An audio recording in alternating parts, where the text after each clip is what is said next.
എല്ലാം പിന്നത്തേക്ക് മാറ്റി വെക്കുന്ന ഒരാളാണോ നിങ്ങൾ? എങ്കിൽ ഞാൻ പറയുന്ന ഈ 5 കാര്യങ്ങൾ ചെയ്തു നോക്കൂ. Welcome to another productive episode of UPSC with Aishwarya. അപ്പോൾ ഇന്ന് നമ്മൾ ഡിസ്കസ് ചെയ്യാൻ പോകുന്നത് പ്രോക്രാസ്റ്റിനേഷനെ കുറിച്ചാണ്. ഇതിന്റെ മുമ്പേ ഞാനൊരു വീഡിയോ ചെയ്തിട്ടുണ്ടായിരുന്നു.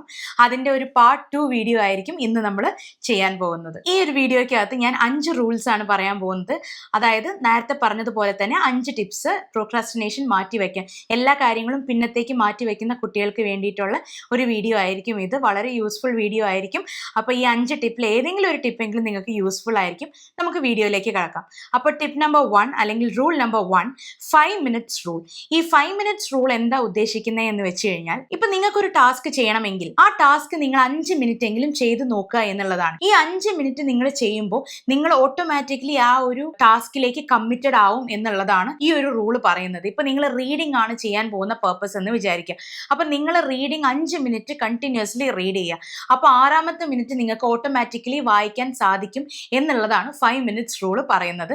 വളരെ എഫക്റ്റീവ് ആണ്. ട്രൈ ചെയ്ത് നോക്കാതെ റിജക്ട് ചെയ്യരുത്. രണ്ടാമത്തെ റൂളാണ് പ്രൊഡക്റ്റീവ് പ്രൊക്രാസ്റ്റിനേഷൻ. പ്രൊഡക്റ്റീവ് പ്രൊക്രാസ്റ്റിനേഷൻ എന്ന് പറയുമ്പോൾ ഇപ്പൊ നമുക്കൊരു കാര്യം ചെയ്യാൻ വയ്യ, നമ്മളത് മാറ്റി വെക്കുകയാണ്. അപ്പോൾ മാറ്റി വെക്കുമ്പോൾ പകരം നമ്മൾ എന്ത് ചെയ്യും? നമ്മൾ പകരം വേറൊരു ആക്ടിവിറ്റി ചെയ്യുമല്ലോ. ആ ചെയ്യുന്ന ആക്ടിവിറ്റി കുറച്ച് പ്രൊഡക്റ്റീവ് ആക്ടിവിറ്റി ആണ്, അല്ലെങ്കിൽ ഇച്ചിരി റീചാർജിങ് ആക്ടിവിറ്റി ആണെന്നുണ്ടെങ്കിൽ അതിനെയാണ് നമ്മൾ പ്രൊഡക്റ്റീവ് പ്രൊക്രാസ്റ്റിനേഷൻ എന്ന് പറയുന്നത്. ഇപ്പൊ നമുക്ക് കുറെ പഠിക്കാനുണ്ട്, ആ പഠിക്കാനുള്ളത് നമ്മൾ മാറ്റി വെക്കുകയാണ്. അതിന് പകരം നമ്മൾ എടുക്കുന്ന പ്രോസസ്സ് അല്ലെങ്കിൽ ആക്ടിവിറ്റി എന്ന് പറയുന്നത് റീഡിംഗ് ആണെങ്കിൽ അതൊരു പ്രൊഡക്റ്റീവ് പ്രൊക്രാസ്റ്റിനേഷൻ, അല്ലെങ്കിൽ എക്സസൈസ് ആണ്, വർക്ക്ഔട്ട് ആണെങ്കിൽ അതൊരു പ്രൊഡക്റ്റീവ് പ്രൊക്രാസ്റ്റിനേഷൻ എന്ന് നമുക്ക് പറയാൻ പറ്റും. അപ്പോൾ പ്രൊഡക്റ്റീവ് പ്രൊക്രാസ്റ്റിനേഷൻ എപ്പോഴും നമ്മളെ തിരിച്ച് ട്രാക്കിലേക്ക് കൊണ്ടുവരാൻ ഹെൽപ്പ് ചെയ്യും എന്നുള്ളതാണ് ഈ ഒരു റൂളിന്റെ പ്രത്യേകത.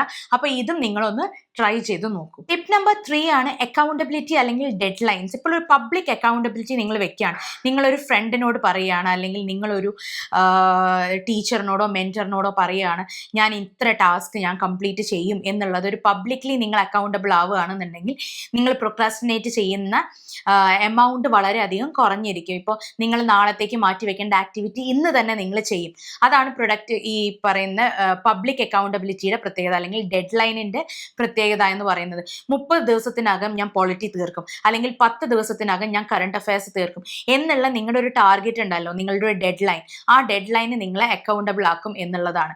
അപ്പോൾ എൻ്റെ 3ാമത്തെ റൂളാണ് പബ്ലിക് അക്കൗണ്ടബിലിറ്റി അല്ലെങ്കിൽ ഡെഡ് ലൈൻസ്. 4ാമത്തെ റൂളാണ് ടാസ്ക് ചങ്കിങ്. ടാസ്ക് ചങ്കിങ് എന്ന് പറയുമ്പോൾ ചെറിയ ചെറിയ ചങ്കുകളാക്കിയിട്ട് വലിയൊരു ടാസ്കിനെ മാനേജബിൾ പീസസ് ആക്കിയിട്ട് മുറിക്കുക എന്നുള്ളതാണ്. ഇപ്പോൾ ഫോർ എക്സാമ്പിൾ, എനിക്കിപ്പോൾ വായിക്കാനുള്ളത് 150 പേജിൻ്റെ ഒരു ബുക്കാണെന്ന് വിചാരിക്കുക. ഒരു NCERT ടെക്സ്റ്റ് ബുക്ക് എനിക്ക് വായിച്ച് തീർക്കണം. അത് 150 പേജിൻ്റെ ബുക്കാണെന്ന് വിചാരിക്കുക. എൻ്റെ കയ്യിൽ 10 ദിവസമേ ഉള്ളൂ എങ്കിൽ ഞാൻ ഒരു ദിവസം 15 പേജ് വെച്ച് വായിക്കും. അങ്ങനെയാണ് യൂഷ്വലി ഞാൻ കംപ്ലീറ്റ് ചെയ്യുന്നത്.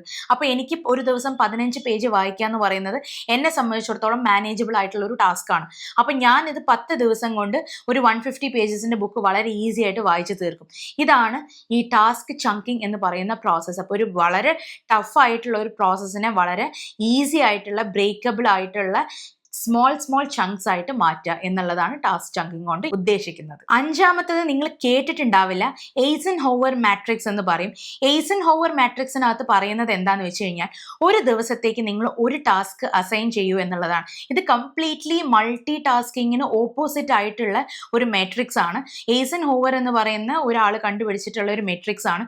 ഇത് പറയുന്നത് എന്താന്ന് വെച്ച് കഴിഞ്ഞാൽ, ഒരു ദിവസം നിങ്ങൾ ഒരു ടാസ്കിനെ പ്രയോറിറ്റൈസ് ചെയ്യുക, ആ ടാസ്കിലേക്ക് ഫുൾ എനർജി ഡെഡിക്കേറ്റ് ചെയ്യുക, എന്നിട്ട് അത് കംപ്ലീറ്റ് ചെയ്യാൻ വേണ്ടിയിട്ട് ശ്രമിക്കുക എന്നുള്ളതാണ്.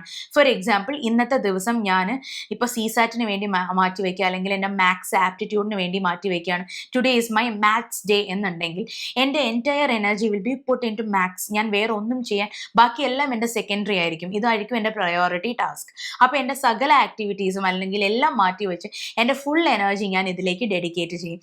അതാണ് എയ്സൻഹോവർ മാട്രിക്സ് എന്ന് പറയുന്നത്. വളരെ യൂസ്ഫുൾ ആയിട്ടുള്ള കാര്യമാണ് ഇത്. നിങ്ങൾക്ക് ഭയങ്കര പ്രിപ്പറേഷൻ വേണം, അതായത് മാനസികമായിട്ട് നിങ്ങൾ പ്രിപ്പയർഡ് ആവണം. ഇതാണ് എൻ്റെ പ്രയോറിറ്റി, ഈ പ്രയോറിറ്റിയിലായിരിക്കും എൻ്റെ ഫുൾ എനർജി പോകുന്നത്, വേറെ ഒരു ആക്ടിവിറ്റിയിലും ഞാൻ എനർജി ഇൻവെസ്റ്റ് ചെയ്യില്ല എന്നുള്ള ഒരു കാര്യം നിങ്ങൾ സ്വയം പറഞ്ഞ് മനസ്സിലാക്കണം.